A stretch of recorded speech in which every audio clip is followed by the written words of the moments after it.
بسم اللہ الرحمن الرحیم وبہ نستعین وصلی اللہ علی نبینا محمد وعلی آلہ وصحبہ اجمعین ومن تبعہم بإحسان الی یوم الدین وبعد۔ محترم سامعین، رمضان المبارک اور روزوں سے جڑی ہوئی فضیلتیں بہت ساری ہیں، اور ان فضیلتوں کو حاصل کرنا، اس کے لیے جستجو کرنا ایک مسلمان، ایک مومن کا فرض بھی ہے۔ سب سے پہلی اور اہم فضیلت جو رمضان المبارک اور روزوں سے جڑی ہوئی ہے وہ یہ کہ روزے دار کے منہ کی بو جو ہمیں ناپسندیدہ ہوتی ہے، لیکن اللہ تبارک و تعالیٰ کو کستوری مشک سے زیادہ پیاری ہے۔ کیوں؟ اس لیے کہ وہ اس کی عبادت، اس کی فرما برداری کی وجہ سے پیدا ہوئی، اس کے لیے بھوک برداشت کی جا رہی ہے، اس کے لیے خواہشات پر قابو پایا جا رہا ہے، گناہوں سے بچا جا رہا ہے۔ دوسری چیز، روزہ دار کے لیے فرشتے دعا کرتے ہیں، اور فرشتے اللہ کی معصوم مخلوق، ہمہ وقت اللہ کی عبادت کرنے والے، اس کی بندگی کرنے والے، تو یہ کیسے ممکن ہے کہ اللہ ان کی دعا کو رد کر دے؟ تیسری چیز، اللہ تبارک و تعالیٰ پورے رمضان کو جنت الفردوس کو آراستہ پیراستہ کرتا ہے، سجاتا ہے۔ کن لوگوں کے لیے؟ ان روزہ داروں کے لیے جو بھوک اور پیاس کو برداشت کرتے ہیں، اللہ کی رضا، اس کی جستجو کی تلاش میں رہتے ہیں۔ چوتھی چیز، اللہ نے نیکیوں کو آسان کرنے کے لیے سرکش شیاطین کو بند کر دیا، بیڑیوں میں جکڑ دیا۔ بڑے بڑے مردۃ الشیاطین جو ہوتے ہیں ان لوگوں کو قید کیا جاتا ہے، کچھ چھوٹے شیاطین ان لوگوں کو آزاد رکھا جاتا ہے۔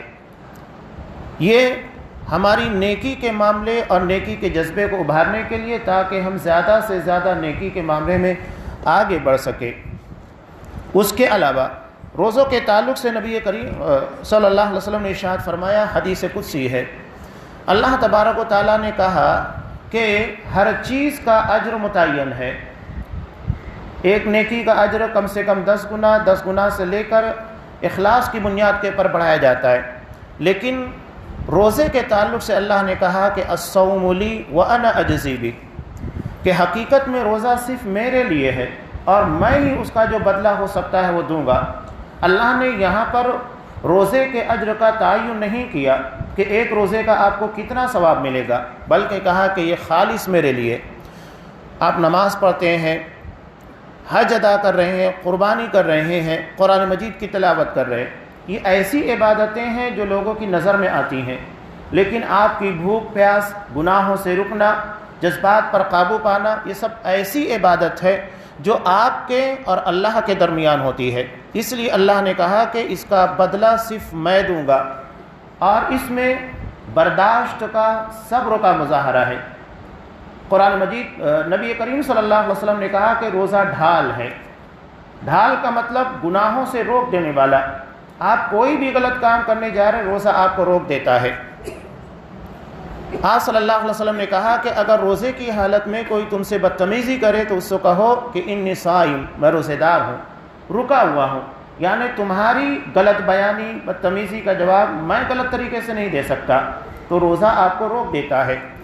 روزہ آپ کو لغو، فضول اور بہت ساری چیزوں سے روکتا ہے، اس لیے کہ آپ صلی اللہ علیہ وسلم نے کہا من لم یدع قول الزور والعمل به فلیس للہ حاجہ فی ان یدع طعامہ وشرابہ، کہ جو فضول قسم کی باتیں، خراب قسموں کے کام، گناہ کے کام کو ترک نہ کرے تو اللہ کو کوئی ضرورت نہیں ہے کہ وہ بھوکا اور پیاسا رہے۔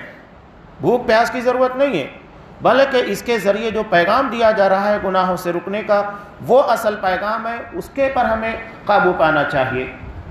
اب یہاں برداشت ہے، صبر ہے، تو اللہ نے صبر کرنے والوں کے بارے میں کہا انما یوفی الصابرون اجرہم بغیر حساب، صبر کرنے والوں کو بے حساب اجر دیا جاتا ہے، اس لیے کہ یہ آسان کام نہیں ہوتا ہے، قوت برداشت۔ اسی لیے آپ صلی اللہ علیہ وسلم نے کہا لیس الشدید بالسرعہ، حقیقت میں پہلوان وہ نہیں ہوتا ہے جو کسی کو کشتی میں پٹک دے، بلکہ حقیقت میں پہلوان وہ ہوتا ہے الذی یملک نفسہ عند الغضب، جو غصے کے وقت اپنے آپ کے پر قابو پا لے۔ یہ اصل برداشت کا مظاہرہ ہے، یہ اصل پہلوانی ہے کہ انسان اپنے آپ کے پر قابو پا لے تاکہ کوئی ایسا کام نہ کر سکے جو خلاف شریعت اللہ کو ناراض کرنے والا ہو۔ روزے کے تعلق سے نبی کریم صلی اللہ علیہ وسلم نے کہا کہ روزہ دار کے لیے دو بڑی نعمتیں اور دو بڑی رحمتیں ہیں۔ ایک تو روزے جیسی عبادت کو بجا لانا، اسے دو خوشی حاصل ہوتی ہے۔ ایک روزہ دار جب روزہ افطار کرتا ہے اس وقت ہر کسی کو کیا خوشی ہوتی ہے سب کو پتہ ہے، اور دوسری نعمت اور خوشی اللہ تبارک و تعالیٰ کا دیدار اور اللہ تبارک و تعالیٰ سے ملاقات ہے۔ ہمارا رب حقیقی جس کی عبادت بن دیکھے کر رہے ہیں، جس سے بن دیکھے ڈر رہے ہیں، تنہائی میں ہوتے ہوئے نہ پانی نہ پیاس نہ بھوک، کسی چیز کو نہیں دیکھتے، صرف رب کا ڈر ہے، تو یہی در اصل میں گناہ کی طرف بھی روکنے کا ذریعہ بنتا ہے۔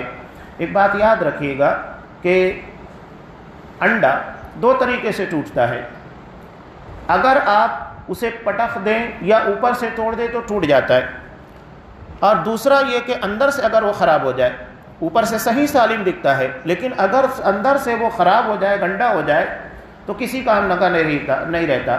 یہی معاملہ روزہ داروں کا ہے۔ ایک تو وہ چیز جو ظاہری اعتبار سے روزوں کو توڑ دیتی ہے، آپ کھا لیں پی لیں، ان چیزوں کی وجہ سے جمع کر لیں، اس سے آپ کا روزہ ٹوٹتا ہے، لیکن اور بھی بہت ساری چیزیں جو گناہ ہیں، جیسا کہ میں نے حدیث پیش کی، جو ہمارے روزوں کو بے معنی کر دیتی ہیں۔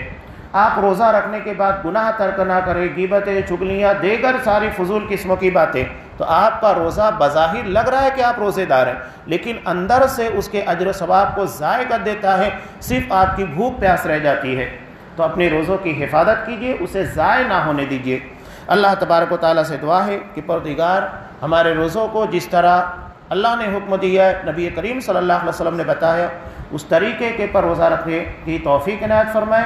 اس کا جو حقیقی ثواب ہونا چاہیے بے حساب، پروردگار ہمیں اس اجر سے اور اس ثواب سے نوازے۔ آمین۔ وآخر دعوانا الحمد للہ رب العالمین۔